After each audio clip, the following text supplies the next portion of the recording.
పులివెందుల ఇక్కడ కుప్పంలోనేమో భారీ మెజార్టీతో విజయం సాధించడం ఒక ఎత్తు. అదే సందర్భంలో ఆ కుప్పంలో చంద్రబాబును దెబ్బ కొట్టడానికి ప్రయత్నించినటువంటి పెద్దిరెడ్డి ఇలాకాలోనే చివరికి ఆ పొంగనూరు మున్సిపాలిటీనే దెబ్బతీసి ఏకంగా చైర్మన్నే లాక్కోగలిగింది తెలుగుదేశం పార్టీ. ఇప్పుడు మరొక అడుగు పులివెందులలో జరుగుతోంది.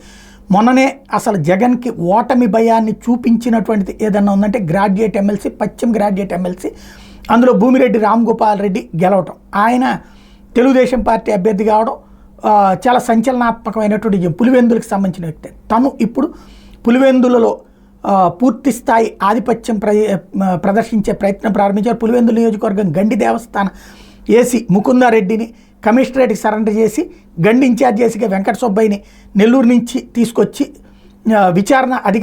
దాని మీద విచారణ చేస్తున్నారు. అధికార దుర్వినియోగం చేసినట్టు ప్రతి ఒక్క అధికారికి సస్పెన్షన్ తప్పదంటూ వార్నింగ్ ఇచ్చారు. తద్వారా అక్కడ ఉన్నటువంటి అన్ని శాఖల అధికారులు తన మాట విని తీరాలన్నటువంటి ఆదేశాలు ఇస్తున్నారు.